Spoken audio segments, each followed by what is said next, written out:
Hey guys, welcome to my channel, Andrew AS Life, and today we've got a special guest. Colby Lamb. Okay. Colby, tell me about your music preference within the EDM community. So within the EDM community, as far as preferences of genres, I really like kind of like left field experimental bassy stuff. Okay, that's a new one. I like anything that kind of tickles my brain, Yeah. but also isn't too overstimulating. I got you. Because Okay. I naturally walk around with anxiety. I got you. What originally got you into the rave / festival community? For me, okay, so man, this is kind of a long story, but I'm trying to make it short. When I was 14, I shattered my femur. Okay. Wow. Which ended up, this is back in 2004, and I got put on OxyContins, wow. which led to like about a 7-year-long opiate addiction. I'm sorry to hear. So a lot of isolation. And then I moved out to LA and got taken to a festival for my first time. And it was one of those things where it was kind of like, this is a whole other world that I didn't know existed. And at that point I was hooked. And then there was about 5 or 6 years where I didn't go to festivals at all. I was in a relationship that was kind of controlling, I guess, in a way. Yeah.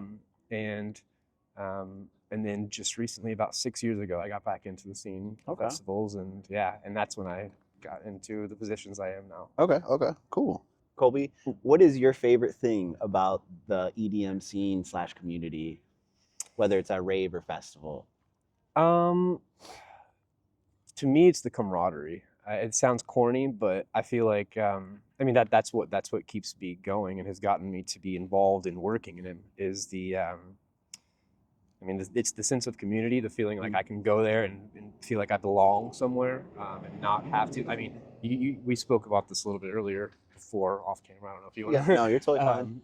About how you had lacked a friend group. Correct. And I've always kind of been that type of person where I kind of a self-described loner. And I'm okay with that, but I'm constantly searching for, somewhere to belong. And at festivals, I always find somewhere, even if I don't know anybody there. I know that feeling because I would always go to festivals alone, but I'd always find a great group of people that would essentially take me into their family and make sure I was good. Yeah, I mean, it's really breathed a new life into me as I've gotten out of my addictions and recovery and into that, and trying to figure out what next? What do I do with my life, and where do I find my happiness and fun? And I got you.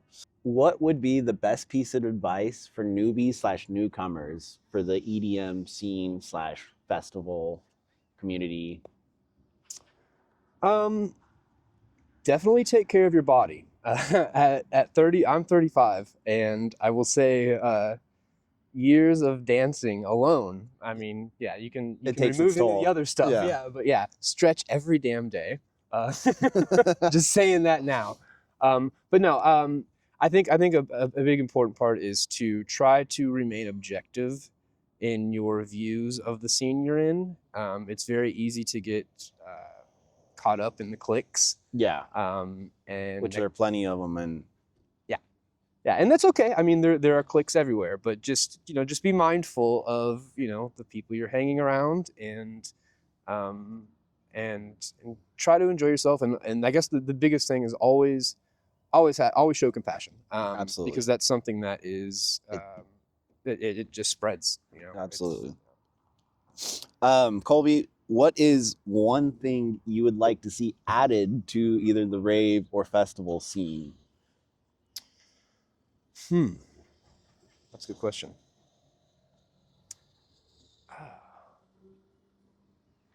Well, so I would say more harm reduction. We are seeing a big, huge push in that. I think it's starting to be more prevalent and present for sure. Yeah, I think a lot of promoters are starting to get a little less weary of the fact that acknowledging that if you have harm reduction on site, you might be acknowledging behaviors that are not supposed to be allowed on property. But to me, the thing is those behaviors are in every aspect of our world. And if Yeah. we're going to be bringing people into a large setting, I think it's very important to educate and be open about those types of things. That's how you prevent deaths. I mean, Absolutely. that's the bottom line. Absolutely. Which at the end of the day helps out most of these production festivals with their insurance anyways. Yeah, Not having deaths on Yep. their property on, you know. Yeah. So and then personally, Colby, what is your favorite show or artist that you've ever been to? And I know that one might be tough. Some people have given me like top 3. Okay. So, well, I'll just tell you the most recent one that really I had a great time at. There's a I don't know if you've heard of him, Balkan Bump. I think I've heard of him, but I've never actually listened to him. So I'll have to revisit for sure. He amazing. But he plays trumpet with a lot of his songs. And down. Yeah. I not to interrupt, good, but I came good. across Electric Forest. We had what was it? The trio trumpeters, or it was would you remember what their name was? I can't remember. Oh my. I thought there was a saxophone player too. There was, but you know they had like 2 trumpets, a French horn, and a trombone. That's and I mean, oh my God, I was just blown. Yeah. I was like, we need more of this. That's so cool. Yeah. Okay. Sorry. Yeah, no, you're good. No, so what I loved the most about it was, so there's at a festival called Shangri-La, and I was working that festival, and then so typically what I like to do is if it's a festival that I like and there are artists that I want to see, I'm able to work it out to where I will work in the daytime and then I'll go catch some of the artists I like to catch at nighttime. And that was one of the festivals where I wanted to go see Balkan Bump. And what was really great was because you have this moment where it's silence in this little hangar that they have at Harmony Park, and they're setting up, and most people are at the other stage, and because the stages don't run concurrently. So as you're waiting, everybody starts to kind of trickle in, and everybody's got all their outfits on, and it was just it's such an amazing experience, because what he's doing with his trumpet, it's almost like he's speaking to you, because he's like it's hard to put into words until you experience I mean, it not to compare, but it almost is like kind of grizz with the saxophone. Very similar, similar. Okay. All right. Yeah, that, and then obviously I'm a big Tipper head, you know. It's hard not to love Tipper. I've been listening to him for 13, 14 years. Yeah. So, oh, that's crazy, man. That's how I am with like Jason Status. Okay, yeah. Or Status, I should say correctly. What's right? Well, Status. Oh, yeah. Wow. That's part of someone's identity. No, I'm just. All right. Colby, what would be essentially your scene involvement, if you have any? Right now? Currently or previously? Yeah. So I work as a medical first responder, EMT, at music festivals, and that's what I currently do. Okay. Yeah, I got into it actually, funny enough, looking for community at a festival that I went to alone. Yeah. Okay. I had volunteered at medical, and a situation happened, and I kind of jumped in. It was somebody's having, a little bit of a emotional reaction, yeah. And then we took them back to Calm Camp, and then they basically were like, "Hey, you go to school, you get certified. We would love to have you work with us." And it's just, been doing that since. You went down that path. Yeah. That's a great thing for you, man. Yeah. And not only that, but it's a great thing for our community too, Thank having you. more responders. Thank you. Especially ones that understand.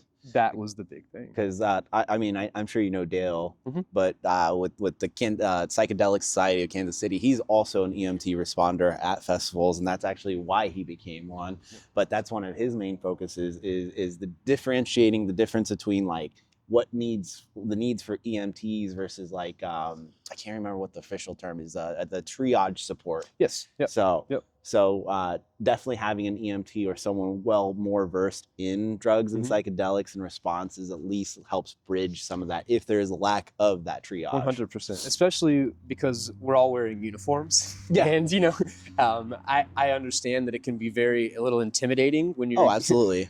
But I think it helps to have, you know, I have the long hair and the beard, and Yeah. I think You're not a cop. Yeah, yeah. I mean, they believe me when I tell them. I'm like, Yeah. Trust me, brother. We are here to help you to make sure you're safe and you get to go back out and have fun. You know, like. Well, guys, thanks for tuning in to my channel, Andrew A's Life. Please like, follow, and share, and give a huge round of applause to Colby. Thank you. All right, man.